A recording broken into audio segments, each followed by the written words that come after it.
Hello students, welcome to the class. So you are in class 9th and till now you have read about history, civics and geography. 9 से आपका एक new subject add हो जाता है, वो है economics. सबसे पहले हमें जानना है कि व्हाट इज़ इकोनॉमिक्स. इकोनॉमिक्स है क्या एंड इकोनॉमिक्स कहाँ से ओरिजिन इसका हुआ है. So economics come from two Greek words. Eco इसका मतलब होता है होम और nomos means accounts. So it is a social science that studies the production, distribution and consumption of goods and services. Economics क्या है? ये एक सोशल साइंस ही है जिसके अंडर में हम प्रोडक्शन कितना हो रहा है, उसका डिस्ट्रीब्यूशन कैसे हो रहा है और उसको कैसे कंजप्शन हो रहा है किसी भी गुड्स या सर्विसेज का, हम ये सारी चीज़ें इकोनॉमिक्स के अंडर में पढ़ते हैं. इकोनॉमिक्स की 2 इम्पॉर्टेंट ब्रांचेस होती हैं. एक है माइक्रो इकोनॉमिक्स और दूसरी है macro. Micro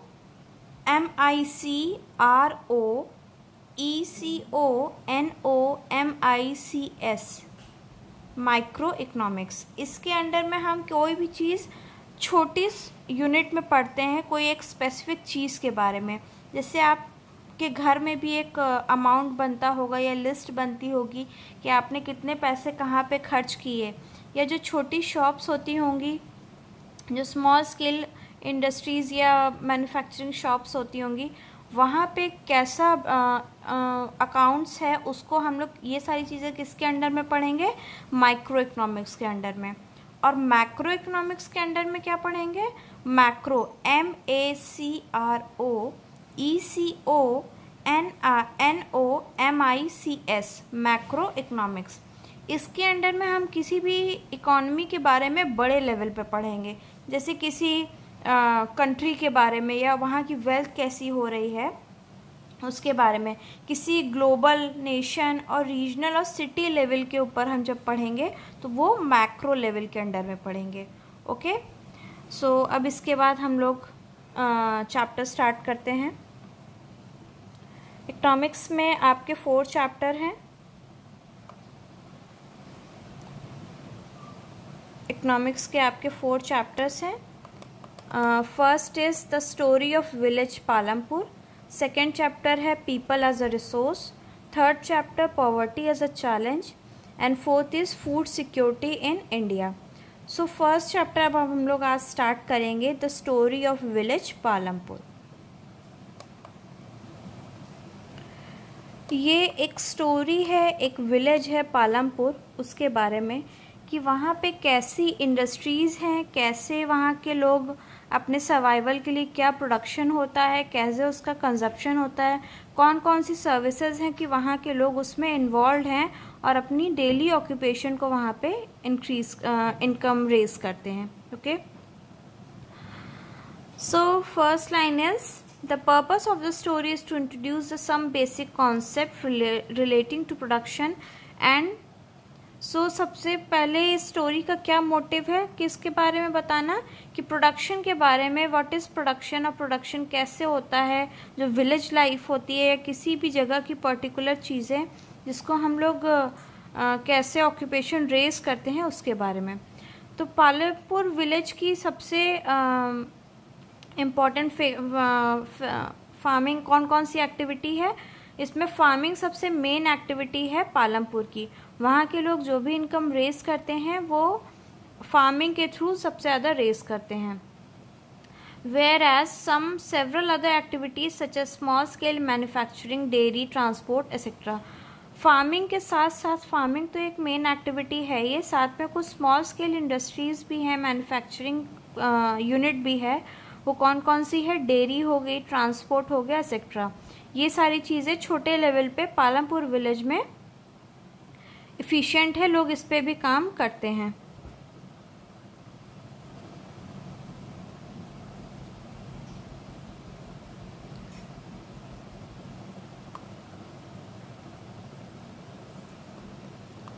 okay, so organisation of production. The aim of production is to produce the goods and services that we want. There are 4 requirements. सबसे पहले किसी भी प्रोडक्शन के लिए एम क्या होना चाहिए कि हम जो भी रिक्वायरमेंट कर रहे हैं, जो भी प्रोडक्शन कर रहे हैं, उसके लिए क्या कौन कौन सी चीज़ें ज़रूरत होती है। सबसे पहले ज़रूरी 4 चीज़ें कौन कौन सी होती हैं? लैंड, लेबर और फिजिकल कैपिटल। सो लैंड क्या हो गया? The first requirement is land and other natural resources such as water, forest, minerals etcetera. आप किसी भी इंडस्ट्रीज़ को लगाने के लिए सबसे पहले क्या खरीदोगे? सबसे पहले किस चीज़ के लिए आप अरेंजमेंट करोगे? किसी भी लैंड के लिए। जब तक लैंड ही नहीं होगी वहाँ पे, तो आप वहाँ पे इंडस्ट्रीज़ को कैसे सेटअप करोगे? नेक्स्ट आपको क्या नेचुरल रिसोर्स चाहिए? Water, forest, minerals. आप किस चीज़ की फैक्ट्री वहाँ पे लगाने जा रहे हो, कौन सी चीज़ को आप मैन्युफैक्चर करने जा रहे हो, ये आपके लिए सबसे ज़्यादा ज़रूरी है। और इसके लिए आपको वहाँ देखना होगा कि वहाँ पे वाटर अवेलेबिलिटी कैसी है, फॉरेस्ट कैसा है एंड मिनरल्स कौन कौन से वहाँ पे मिल रहे हैं। सेकेंड रिक्वायरमेंट क्या हो जाती है? लेबर। लेबर सबसे इम्पॉर्टेंट रिक्वायरमेंट भी हो जाती है। People who will do the work, some production activities require highly educated workers to perform the necessary tasks. Laborers क्या होते हैं? इसके लिए सबसे ज़्यादा ज़रूरी होते हैं कि आप किस टाइप के लेबर्स को इन्वॉल्व कर रहे हो अपनी फैक्ट्रीज़ में। कुछ काम में बहुत ज़्यादा हाईली एजुकेटेड लेबर्स की ज़रूरत पड़ती है और कुछ काम में आपको हाईली एजुकेटेड लेबर्स की ज़रूरत नहीं पड़ती है, जो कि आपके सामानों को इधर उधर रखने के लिए, ट्रांसपोर्टेशन के लिए वर्क करने के लिए चाहिए। तो उसके लिए आपको हाईली एजुकेटेड वर्कर्स की ज़रूरत नहीं है। Next is third requirement is physical capital. So what is physical capital? The third requirement is physical capital, that is the variety input required at every stage during production. Physical capital क्या है कि हर एक stage पे production के आप क्या variety रख रहे हो, कौन कौन सी चीज़ों की आपको ज़रूरत पड़ेगी, वो किसके अंडर में आता है? Physical capital. Physical capital 2 types के होते हैं, फिक्स्ड कैपिटल और working capital. So first is tools, machinery, buildings. इसमें आप देखोगे कि टूल्स, मशीनरी, ये सारी चीज़ें आपके फिक्स्ड कैपिटल में आएगी। अगर आपको कोई अपनी इंडस्ट्रीज सेटअप करनी है या फिर कोई मैन्युफैक्चरिंग यूनिट लगानी है, तो आप जो भी चीज़ें टूल्स खरीदोगे, मशीन्स खरीदोगे या फिर कंप्यूटर्स खरीदोगे, टर्बाइंस, जनरेटर्स, ये सारी चीज़ों को जब आप खरीदते हो तो ये फिक्स्ड कैपिटल के अंडर आती है।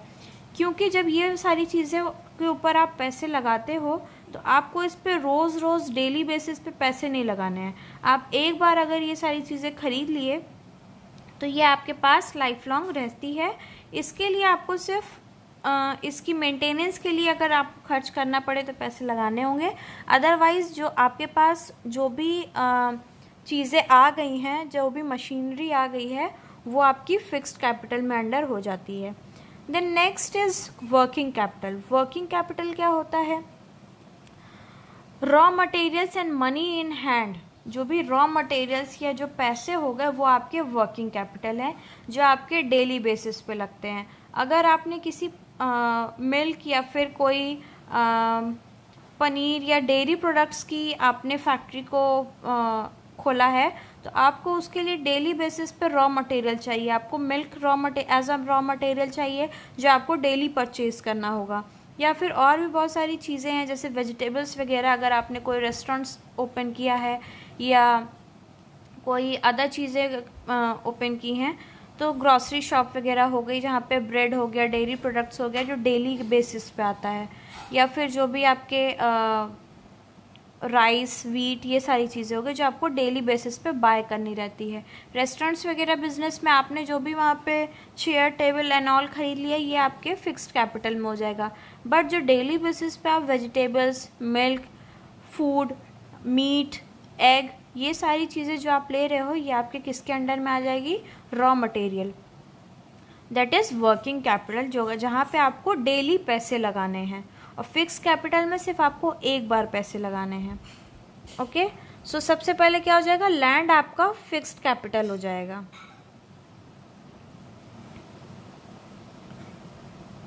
सो next is there a way one can grow more from the same land?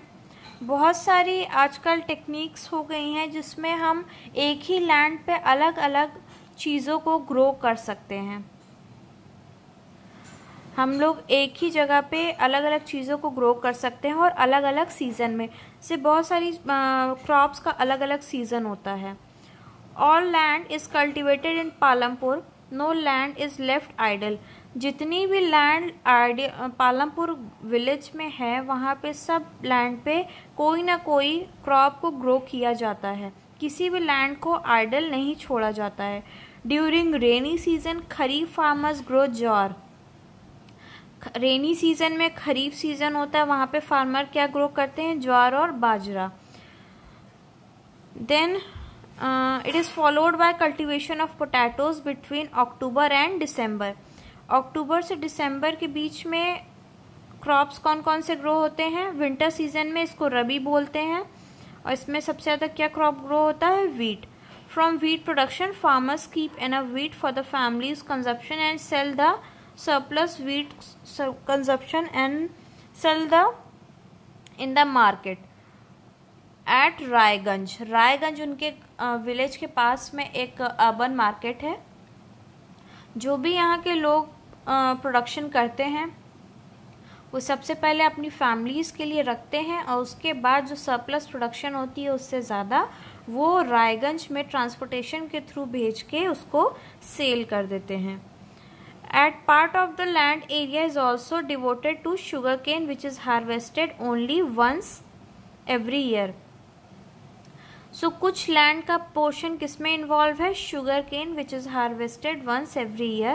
Sugarcane is raw form as a jaggery is whole to traders in Shahpur. जो sugarcane की production होती है उससे हमें क्या मिलता है? जैगरी, that is गुड़। और ये फिर हम लोग कहाँ पे सेल कर देते हैं? पालमपुर के लोग, ये हम ट्रेडर्स वहाँ पे जाके शाहपुर में सेल कर देते हैं जैगरी को। The main reason why farmers are able to grow 3 different crops in a year is Palampur is due to well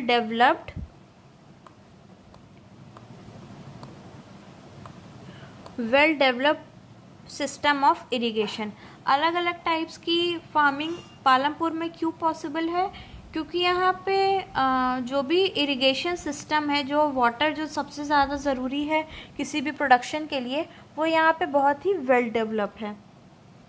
electricity came early to Palampur. Electricity वहाँ पे भी प्रॉपर है। Its major impact was to transform the system of irrigation Persian wheels there till then used by the farmers to draw water from the wells। जब तक वहाँ पे electricity नहीं थी वहाँ पे फार्मर्स कैसे वर्क करते थे? किसी भी वेल से वाटर को ड्रॉ करके वहाँ पे काम किया जाता था। लेकिन जब वहाँ पे इलेक्ट्रिसिटी आ गई तो इरिगेशन मेथड के थ्रू बड़ी बड़ी टर्बाइंस के थ्रू में वहाँ पे इरिगेशन पॉसिबल होती है। और जो भी फील्ड्स में वाटर की सप्लाई होती है वो सारे मोटर्स और इलेक्ट्रिसिटी ट्यूबवेल्स के थ्रू, जो कि इलेक्ट्रिक रन करते हैं, उनके थ्रू पे वाटर की सप्लाई की जाती है।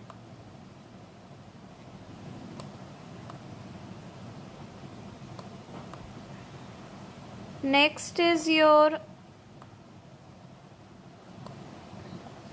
What is land sustain. जितना आप लोग को अभी करवाया गया है उसको आप लोग रीड आउट करिए। जो भी प्रॉब्लम हो वो आप पूछिए और उसके नोट्स बनाते जाइए। और नेक्स्ट टॉपिक है विल द लैंड सस्टेन। ये टॉपिक हम लोग रीड करेंगे टुमारो।